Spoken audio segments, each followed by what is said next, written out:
Hi everyone, it's BJ, aka the Tuminator, and today is Friday, May 12th, 2017.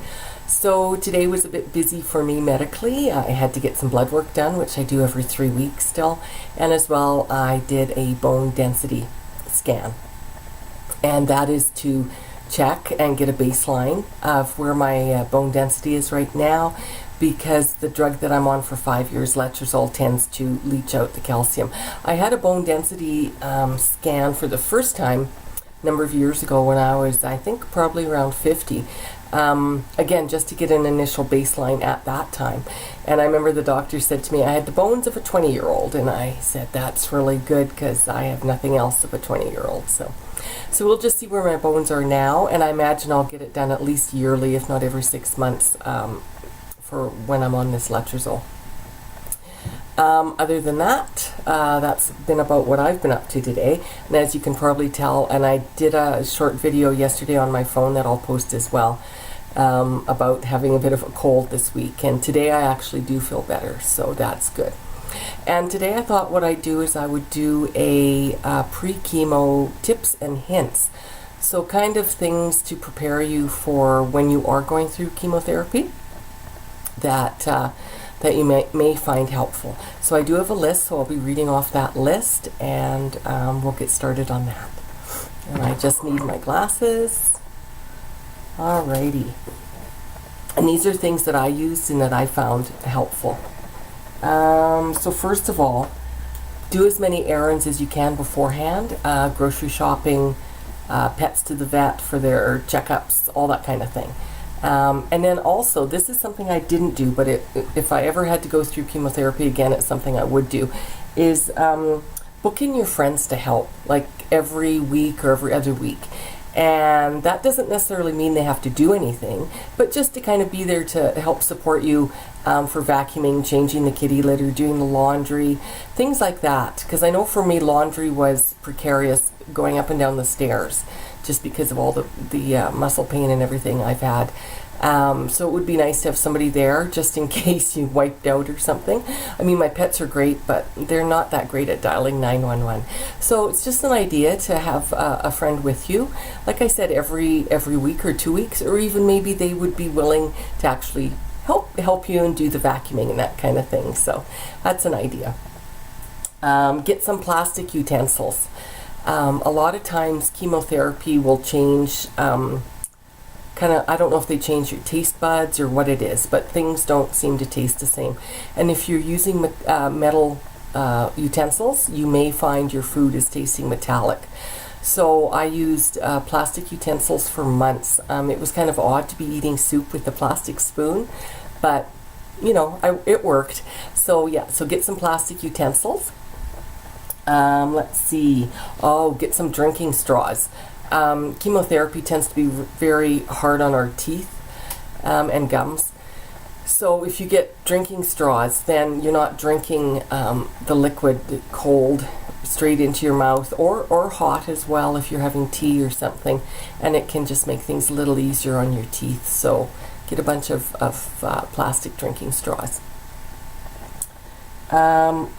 You're going to need a bathroom chemo kit, which is what I call it.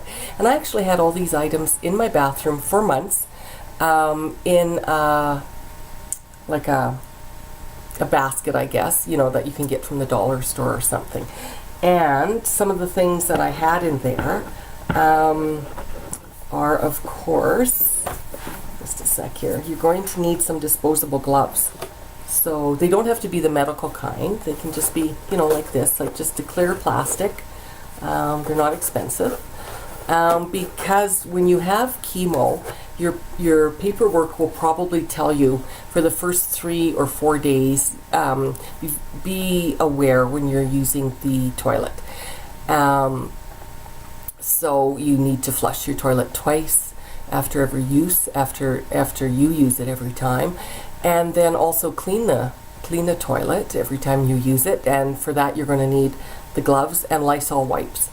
That's what I use, Lysol wipes. And then you're also going to need Ziploc containers, because the gloves that you use, the Lysol wipes, if you use any feminine hygiene products, when you're disposing of that, especially within the first 3 or 4 days, you need to put them in a Ziploc bag, zip that up, and then toss it in the garbage. So that's important. What else did I have in there? Lysol wipes, gloves, Ziploc. You're going to want to get some club soda. Good old club soda. And the reason for that is a lot of people find using toothpaste is hard on their mouth. And so you can actually, use club soda to rinse your mouth out with. You can use club soda to drink, of course. And along those same lines is you're going to want to get some baking soda. As you can see, I bought the industrial size baking soda. And what I used this for was to rinse my mouth just with water and baking soda after doing my teeth, or just like they recommend, like 4 to 6 times a day to rinse your mouth, because like I said, chemo is very hard on your mouth, so that helps. And I also actually used baking soda to brush my teeth with. Much gentler, it doesn't have any chemicals like your toothpaste may have, no taste like your toothpaste, and it does a very good job of cleaning. So baking soda, you'll need some of that. Hand sanitizer. That's a hand sanitizer and hand soap. I found, and I still do, because doing chemo really forced me to pick up my hand washing habits. So you'll need quite a bit of hand soap, the liquid or whatever you prefer, because you'll be going through lots of that. And also hand sanitizer. Every time you sneeze or cough, you want to wash your hands or use hand sanitizer. I also used it after I was playing with my pets or anything. I used hand sanitizer. After kitty litter, cleaning the kitty litter, of course, you wash your hands. Still to this day, I use gloves and a mask for when I'm doing the kitty litter. Let's see, what else can I think of?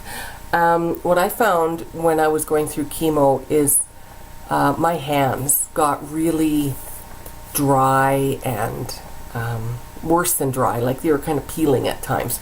So part of that is from the chemotherapy drugs, and then the other part is from the constant washing and cleaning. So I went through a couple different lotions, and then finally I clued in, and the best kind to get is Glaxol Base.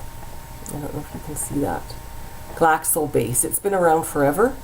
It is a little pricier. I actually found a container like this and a huge tub container at Costco, which was very reasonable. You can also buy just this size or a tube of it at the drugstore. This will run you about $12 Canadian. So it's cheaper if you can get it at Costco.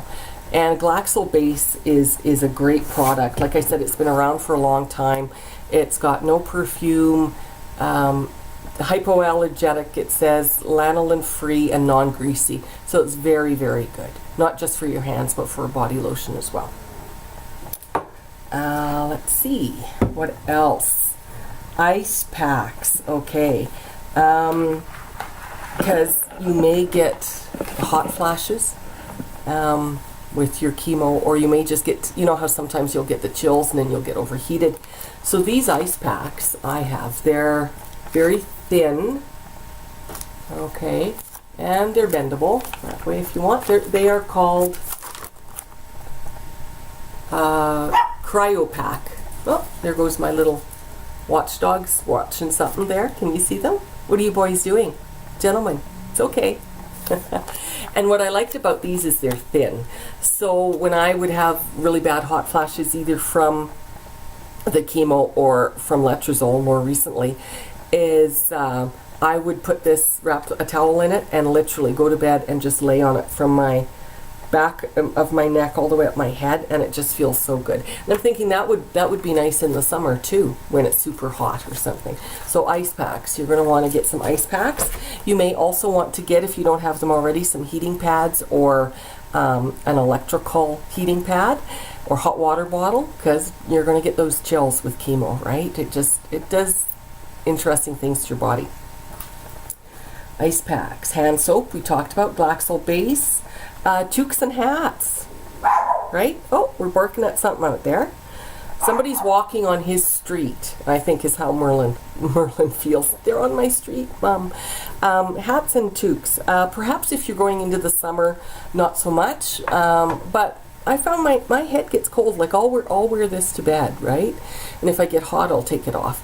But yeah, hats and toques just to keep the scalp warm. Oh. No. Okay. Did he scare them away? Yeah. Thank you, gentlemen. Dexter, Merlin. Hopefully that's okay. They're very, very good watchdogs. Yeah, so hats and toques. Oh, and I did shave my head. I talked about possibly doing this in one of my last videos. And the reason for that was just to be more comfortable with the wigs, but also I'm very curious to see how my hair is going to grow in this time. Post chemo, how it was growing in, it was initially patchy. And the last area to grow in was this part right in front. So now that it's all even, it's all shaved, I'm curious to see how it grows back in. If it grows back in patchy again or if it's stronger. Yeah, so hats and toques you're going to want to need. You're going to want to get. Nair. So it's very important, of course, as you know, when you're going through your chemo treatment, that, as you know, your immune system gets kicked, right? Every time you go through chemo, it gets a little bit less and less resilient. So it's very important that you do not get an illness or an infection. So they suggest no pedicures, manicures, waxing, anything like that during chemo. Not that you may need it. Merlin. Merlin. Merlin, thank you. I think he's barking out my bedroom window. He must hear something like people. So no illness or infection, right? So don't shave your legs or any part of your body or anything. If you do have hair that you want to get rid of, if it hasn't all come out with chemo, or if this is before chemo, you want to get rid of that, use Nair. Nair or something like that, where it's a lotion that you put on and it kind of dissolves the hair. It has the same effect as shaving. It's not as effective as waxing, because of course it doesn't take the hair out by the root, but it's still very, very effective. So yeah, so no shaving. Use Nair or a product like that. And I think that's about it. Of my list that I had made up of things to be aware of and to think about and get prior to chemo.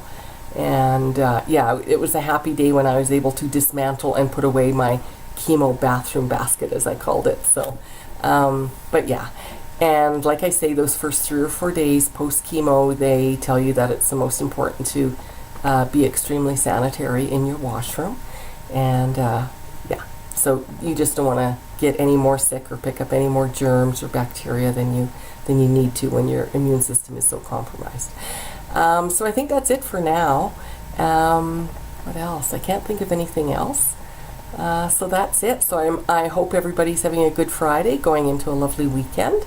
And thanks for watching, and take care, and I'll talk to you later. Thanks a lot. Bye-bye.